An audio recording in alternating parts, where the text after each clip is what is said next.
बिस्मिल्लाहिर्रहमानिर्रहीम। Fourth year आप इससे पहले आपने टेस्टिंग ऑफ हाइपोथेसिस स्टार्ट किया हुआ था। आपने पढ़ा था testing of hypothesis for mean.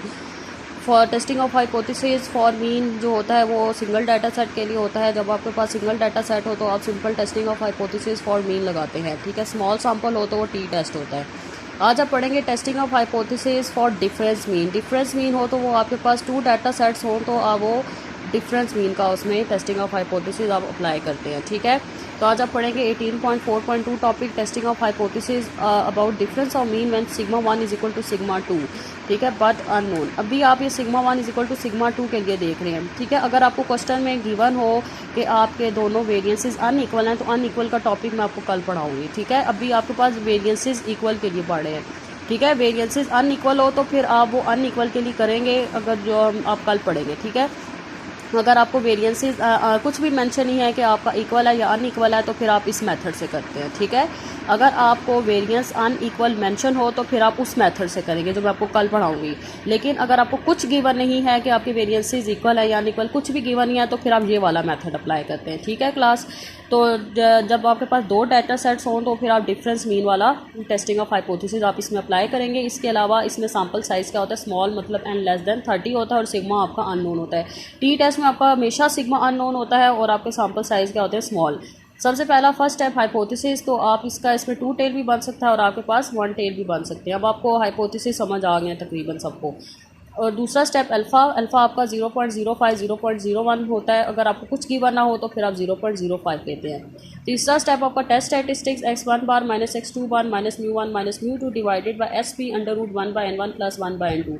ये एस पी आपका क्या होता है, पूल स्टैंडर्ड डेविएशन, ठीक है। और म्यू 1 माइनस म्यू 2 अक्सर ये आपको वैल्यू 0 दी होती है, लेकिन कभी कभी आपको ये पॉपुलेशन मीन का पॉपुलेशन मीन डिफरेंस है, ठीक है। तो कभी कभी आपको पॉपुलेशन मीन डिफरेंस की वो वैल्यू भी दे देता है, फिर आप वो वैल्यू पुट करते हैं, लेकिन ज़्यादातर म्यू 1 माइनस म्यू 2 आपका 0 ही होता है।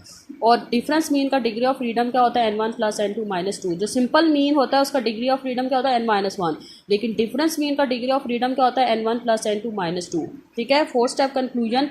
तो आप एसपी में ये फार्मूला भी लगा सकते हैं, ये भी लगा सकते हैं, जैसे मैंने आपको ये पहले बताया हुआ है, ठीक है। ये दोबारा आप देख लें, ये भी लगा सकते हैं फार्मूला, ये भी लगा सकते हैं। ये फार्मूला तब लगाते हैं ये वाला जब आपको S1 स्क्वायर की वैल्यूज़ गिवन हो तो फिर आप ये वाला फार्मूला लगाते हैं, ठीक है क्लास। लेकिन अगर आपको डाटा गिवन है तो फिर अगर आपको डाटा वगैरह गिवन हो तो फिर आप ये वाला फार्मूला लगा लें, ये इजी होता है, ठीक है। अगर सपोज आपको x1 का डाटा दिया हुआ है, x2 का डाटा दिया हुआ है तो फिर आप SP का ये फार्मूला लगा लें, इससे जल्दी जल्दी सारा डायरेक्ट सॉल्व हो जाता है, ठीक है क्लास। फिफ्थ स्टेप आपका क्या है, क्रिटिकल रीजन। अगर आपका अगर आपका H1 नॉट इक्वल है तो फिर आप plus minus T alpha by 2 n1 plus n2 minus 2 लेते हैं। अगर आपका ग्रेटर हो तो फिर आप plus T alpha n1 plus n2 minus 2 लेंगे। अगर लेस हो तो minus T alpha n1 plus n2 minus 2 लेंगे। अब 6 स्टेप कंक्लूजन है, ये तकरीबन वही सारे स्टेप्स हैं जो मैंने आगे आपको समझाए थे।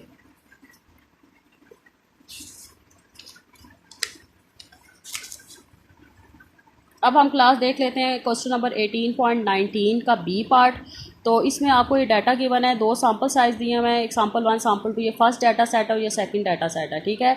आपको n दिया हुआ है, ये n1 है 12, n2 है आपका 18, ये x1 बार आपका 10 है, x2 बार 25 है, s1 स्क्वायर 1200 है और s2 स्क्वायर आपका 900 है। अच्छा, जब आप डिफरेंस मीन के क्वेश्चंस करते हैं ना तो उसमें आपका तकरीबन n1 कुछ और होता है और n2 कुछ और होता है, ठीक है। लेकिन कभी कभी आपको n1 और n2 सेम भी दे देता है, लेकिन डिफरेंस मीन नीचे मेंशन होता है स्टेटमेंट में, ठीक है, कि आपने डिफरेंस मीन से करना है, ठीक है क्लास। आगे क्योंकि हम पेयर टी टेस्ट भी पढ़ेंगे तो पेयर टी टेस्ट भी तकरीबन उसमें भी 2 सैम्पल ही होते हैं, ठीक है। ये इसमें भी 2 सैम्पल होते हैं, लेकिन पेयर टी टेस्ट में भी 2 सैम्पल होते हैं, लेकिन उसमें n1 और n2 जो होता है सेम होता है, ठीक है। उसमें n1 और n2 क्या होते हैं, सेम होते हैं। लेकिन सपोज कभी अगर डिफरेंस मीन वाला क्वेश्चन करना हो, n1 n2 आपके सेम हो, लेकिन वो आपको स्टेटमेंट में मेंशन करता है कि आपने डिफरेंस मीन से करना है, तो बेशक उसमें n1 और n2 सेम हो तो आपने पेयर टी टेस्ट नहीं करना, लेकिन स्टेटमेंट में डिफरेंस मीन लिखा है तो आप डिफरेंस मीन से इसको सॉल्व करेंगे, ठीक है। तो डिफरेंस मीन में अक्सर आपका n1 और n2 आपके अलग अलग होते हैं, n1 कुछ और होता है और n2 आपका कुछ और होता है। तो इसमें आपने test the hypothesis that through difference between population mean, difference mean से आपने करना है।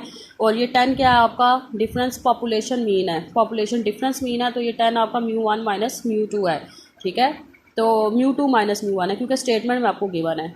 test the hypothesis that the true difference between population mean is 10, that is mu2 minus mu1 is equal to 0 is equal to 10। तो mu2 minus mu1 क्या है, 10 है, ये आपका population mean difference है against mu2 1 minus mu1 greater than 10 at 5% level of significance। hypothesis आपको given है, तो h not mu2 minus mu1 is equal to 10 और h1 mu2 minus mu1 greater than 10। ठीक है, अल्फा आपका 0.05 टेस्ट स्टैटिस्टिक। अगर आपको सपोज अगर क्वेश्चन में अगर आपको इस तरह गिवन हो कि mu2 माइनस mu1 है, ठीक है, तो फिर आप यहाँ पे भी x2 बार माइनस x1 बार लेंगे। ठीक है क्लास, अगर आपको स्टेटमेंट में मेंशन हो कि आपने mu2 minus mu1 is equal to this है, तो फिर आप यहाँ पे भी ऐसे ही लेंगे x2 bar minus x1 bar minus mu2 minus mu1 divided by SP under root 1/n1 plus 1/n2। अगर आपको इस तरह की स्टेटमेंट्स मेंशन नहीं तो वो सिंपल फिर आप वही x1 बार माइनस x2 बार ही लिखेंगे। ठीक है, और यहाँ पे भी mu1 माइनस mu2 और with n1 plus n2 minus 2 degree of freedom. T test में आपने डिग्री ऑफ फ्रीडम लाजमी मेंशन करना है। 4 स्टेप कैलकुलेशन, x1 बार आपका 10 है, x2 बार आपका 25 है, n1 12 है, n2 18 है, s1 स्क्वायर 1200 है, s2 स्क्वायर 900 है। अब s1 s2 स्क्वायर गिवन है तो सिंपल अब ये वाला sp स्क्वायर का फार्मूला लगा लें। ठीक है, तो इसमें से sp निकालें, t में पुट करें तो t आपका आ गया -2.10। फिफ्थ स्टेप आपका क्रिटिकल रीजन, तो क्रिटिकल रीजन क्या होगा, plus T alpha n1 plus n2 minus 2 is equal two plus T alpha 0.05। अगर 2 टेल होता तो अल्फा बाई 2 होता, लेकिन ये 1 टेल है तो इसीलिए अल्फा। तो 12 प्लस 18 माइनस 2, तो टी 0.05 को आपने 28 में देखना है तो आपकी टेबुलेटेड वैल्यू आएगी 1.701। तो इसको आपने ग्राफिकल ड्रॉ किया तो आपका एच नॉट क्या हो रहा है इसमें सेट। ठीक है क्लास, क्लियर हुआ आपको। अब 18.20 देख लें। 18.20 में आपके पास जो फर्स्ट डाटा सेट है उसका भी n1 10 है और सेकंड डाटा सेट का जो फीमेल का डाटा सेट है उसका भी n2 आपका क्या है डेट। फर्स्ट डाटा सेट आपका मेल है उसमें n1 10 है, सेकंड डाटा सेट आपका फीमेल का डाटा सेट है उसमें n2 भी आपका 10 है। अब इसमें n1 और n2 जो है सेम है, ठीक है, तो लेकिन आपको मेंशन है अगर n1 और n2 सेम हो तो ज़्यादातर हम पेयर टी टेस्ट लगाते हैं, लेकिन अगर आपका n1 और n2 सेम हो लेकिन नीचे मेंशन हो कि पॉपुलेशन डिफरेंस मीन से करना है तो फिर आप पॉपुलेशन डिफरेंस मीन से करना है, आपने करना है। अभी हम पॉपुलेशन डिफरेंस मीन का हम टॉपिक पढ़ रहे हैं। ठीक है, पॉपुलेशन डिफरेंस मीन में आपका अक्सर आपका सैम्पल साइज जो दोनों डाटा सेट के होते हैं वो अनइक्वल होते हैं। ठीक है क्लास, अगर इक्वल हो तो वो पेयर टी टेस्ट के लिए होता है, लेकिन अभी यहाँ पे आपको मेंशन है तो इसीलिए हम डिफरेंस मीन से कर रहे हैं। ठीक है क्लास, आपको क्लियर हुआ।